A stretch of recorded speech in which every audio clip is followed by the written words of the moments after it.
নমস্কাৰ বন্ধু বান্ধৱীসকল, আমাৰ মাননীয় মুখ্যমন্ত্ৰী মহোদয়ে যি এক বৃহৎ পদক্ষেপ গ্ৰহণ কৰিছে সেই কাৰ্যসূচীক মই অন্তৰেৰে সমৰ্থন জনাইছোঁ। অমৃত বৃক্ষ আন্দোলনৰ যি কাৰ্যসূচী 1 কোটি গছপুলি ৰোপণৰ, আমাৰ আত্মসহায়ক গোটতো গছপুলি বিতৰণ কৰা হৈছে। সেয়েহে মই গছপুলি দুটি ৰোপণ কৰিব ওলাইছোঁ। মই গাঁতটো খান্দি লৈছোঁ সুন্দৰকৈ। মাটিটো অলপ টান আছে, যিহেতু গছপুলিটো জীয়াই থাকিব লাগিব, সেইটো কাৰণে মাটিখিনি অলপ মিহি হোৱাটো বহুত প্ৰয়োজন হয়।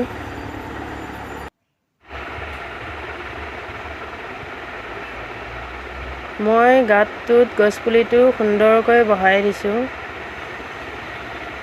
মাটিখিনি অলপ হেঁচি দিছোঁ। গছপুলিটো যিহেতু ক্ষীণ, খাৰা হৈ নাথাকে, হেলি যায়। এতিয়া মই হেলি নাযাবৰ কাৰণে এটা ব্যৱস্থা কৰি দিব লাগিব, খাৰা হৈ যাতে থাকে। গছপুলিটো ওখ আছে, যিহেতু গছপুলিটো বাৰে হেলি যায়।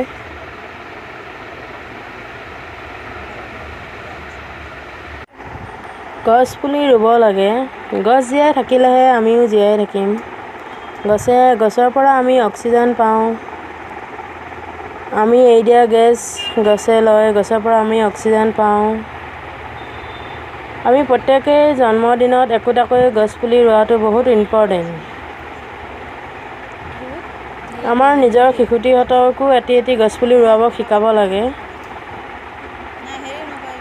মই গছপুলিটো হেলি নাযাবৰ কাৰণে এডাল লাঠিৰ লগতে দি দিছোঁ, জেওৰা খৰি এটা দি দিছোঁ,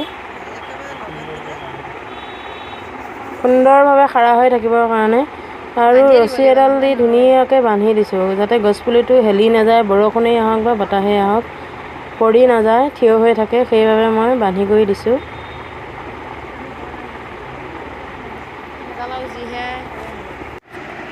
এতিয়া মই ৰুব ওলাইছোঁ আগৰ গছৰ পুলি। আগৰ গছ বহুত মূল্যৱান হয়, ইয়াৰ পৰা পাৰফিউম বনোৱা হয়। ইয়াৰ আগত যিটো ৰুইছিলোঁ মই, সেইটো আছিল নিম গছৰ পুলি। নিম গছে যিহেতু বায়ুটো শুদ্ধ কৰি ৰাখে আৰু নিম গছত বহুতো ঔষধি গুণ আছে। ঘৰৰ চৌপাশত এজোপা হ'লেও নিম গছ থকাটো প্ৰয়োজন। আপোনালোকৰ ঘৰত কাৰ নিম গছ আছে কমেণ্ট কৰি জনাবচোন বাৰু। আপোনালোকে মন কৰিব যে গছ পুলিটো ৰোৱাৰ সময়ত পুলিটোৰ তলত লাগি থকা পলিথিনটো খুলি দিব, কাৰণ তেতিয়াহে পুলিটোৰ পৰা শিপাবোৰ ওলাব আৰু পুলিটো সোনকালে ডাঙৰ হ'ব। এতিয়া মই গছপুলি দুটাত অলপ পানী দিছোঁ, কাৰণ পুলি দুটা এঠাইৰ পৰা আন এঠাইত লগাইছোঁ।